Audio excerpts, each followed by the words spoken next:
Assalamualaikum warahmatullahi wabarakatuh. Perkenalkan, saya Elsa Widiastuti, ahli media kebidanan, peserta Latsar CPNS tahun 2022, gelombang 6, golongan 2, angkatan 16, kelompok 2, BPSD Provinsi Kalimantan Tengah dengan pengampu materi saya Bapak Dr. Konrad Sawang dari SMPD.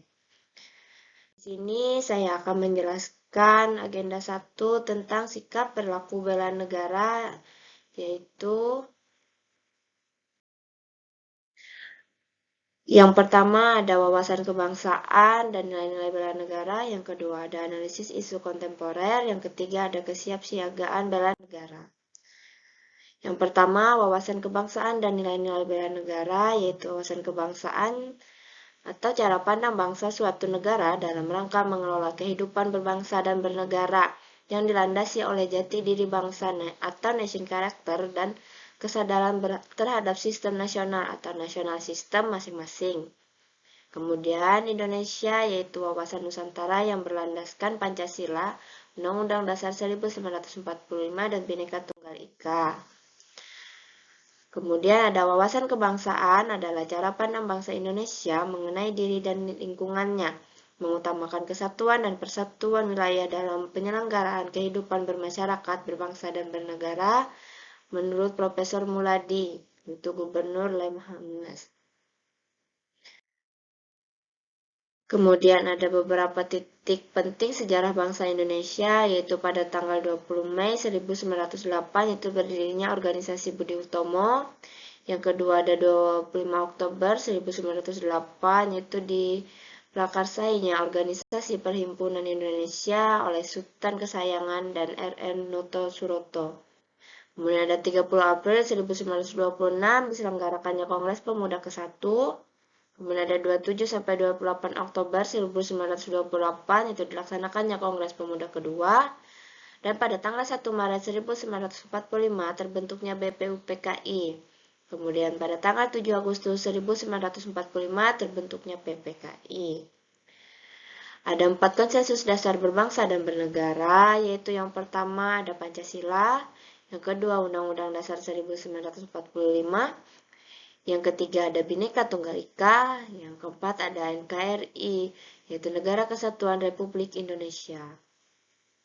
Kemudian atribut kenegaraan menurut Undang-Undang Nomor 24 Tahun 2009 tentang bendera, bahasa, dan lambang serta bahasa dan lagu kebangsaan.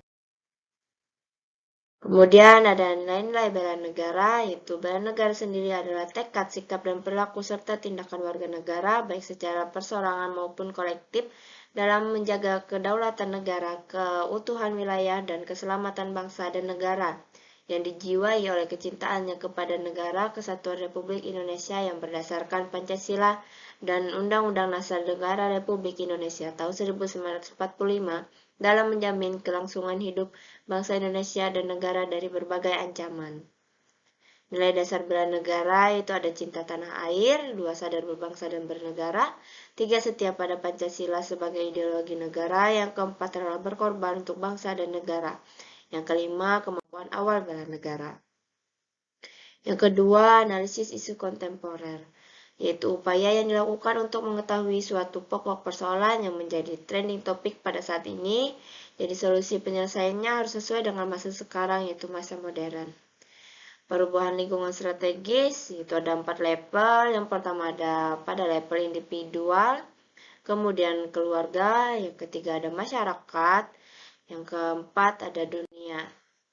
Kemudian modal insani dalam menghadapi perubahan lingkungan strategis, yaitu istilah modal atau kapital dalam konsep modal manusia atau human capital concept, yaitu pada intinya menganggap bahwa manusia merupakan suatu bentuk modal yang tercermin dalam bentuk pengetahuan, gagasan, dan ide. Kreativitas, keterampilan, dan produktivitas kerja modal manusia adalah komponen yang sangat penting di dalam organisasi. Ada 6 komponen dari modal manusia, yaitu sebagai berikut.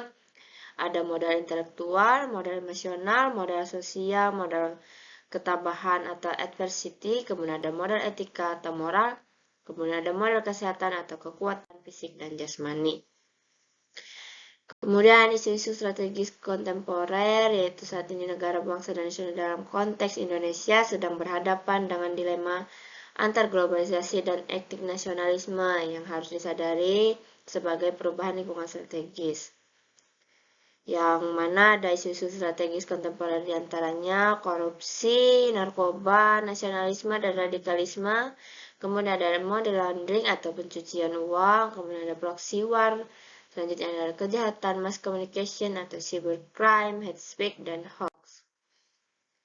Kemudian ada teknik analisis isu, yaitu untuk menghadapi perubahan lingkungan strategis internal dan eksternal akan memberikan pengaruh besar terhadap keberlangsungan penyelenggaraan pemerintahan, sehingga dibutuhkan kemampuan berpikir kritis, analitis, dan objektif dalam suatu persoalan sehingga dapat dirumuskan alternatif pemecahan masalah yang lebih baik dengan dasar analisa yang matang.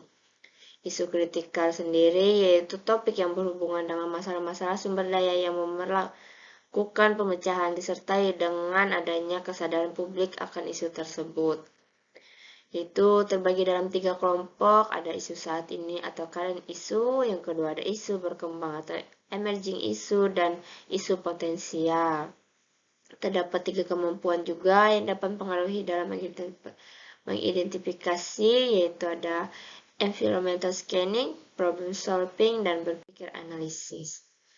Kemudian ada teknik-teknik analisis isu, yaitu teknik tapisan isu, yaitu terdiri dari metode APKL, aktual kelayakan, problematik, dan kelayakan, dan USG, ada urgency, seriousness, dan growth.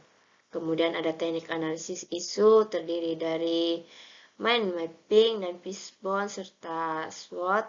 Kemudian ada analisis kesenjangan atau gap analysis, yaitu perbandingan kinerja aktual dengan kinerja potensial atau yang diharapkan. Yang ketiga, yaitu kesiapsiagaan bela negara. Adalah suatu keadaan siap siaga yang dimiliki oleh seorang baik secara fisik, mental, maupun sosial dalam menghadapi situasi kerja yang beragam. Dalam Latsar CPNS sendiri, yaitu berbagai bentuk pemahaman konsep yang disertai latihan dan aktivitas baik fisik maupun mental untuk menghadapi pencapaian tujuan dan bela negara dalam mengisi dan mewujudkan cita-cita kemerdekaan.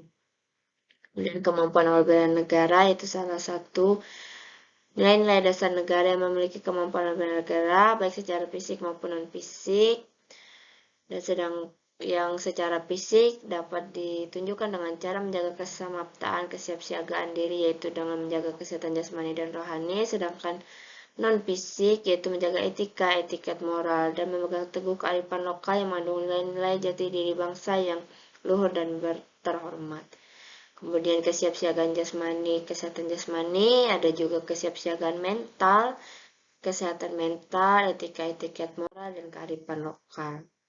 Rencana aksi bela negara sendiri dalam menghadapi situasi kerja yang beragam yang dilakukan berdasarkan kebulatan sikap dan tekad secara ikhlas dan sadar disertai kerelaan berkorban sepenuh jiwa yang dilandasi oleh kecintaan terhadap negara kesatuan Republik Indonesia berdasarkan Pancasila dan Undang-Undang tahun 1945 untuk menjaga, merawat, dan menjamin kelangsungan hidup berbangsa dan bernegara. Aksi bela nasional bela negara itu setiap warga negara guna mengatasi segala macam ancaman, gangguan, hambatan, dan tantangan dengan melandaskan pada nilai-nilai luhur bangsa untuk mewujudkan negara yang berdaulat, adil, dan makmur. Dalam rasa cemernya itu dengan wujud aktualisasi dari nilai-nilai bela negara yang dijabarkan dalam bentuk rencana kegiatan bela negara. Kemudian ada indikator nilai-nilai bela negara, yaitu cinta tanah air, yang terdiri dari mencintai, menjaga, dan melestarikan lingkungan hidup, menghargai dan menggunakan karya anak bangsa, dan menggunakan produk dalam negeri, kemudian menjaga dan memahami seluruh ruang wilayah NKRI, dan menjaga nama baik bangsa dan negara, dan mengenal wilayah tanah air tanpa rasa fanatisme dan kedaerahan. Kemudian ada berbangsa dan bernegara, yang terdiri dari 6 juga. Kemudian ada setia kepada Pancasila sebagai ideologi negara. Kemudian ada rela berkorban untuk bangsa dan negara. Dan mempunyai kemampuan awal bela negara. Sekian dari saya, terima kasih. Itu yang dapat saya sampaikan.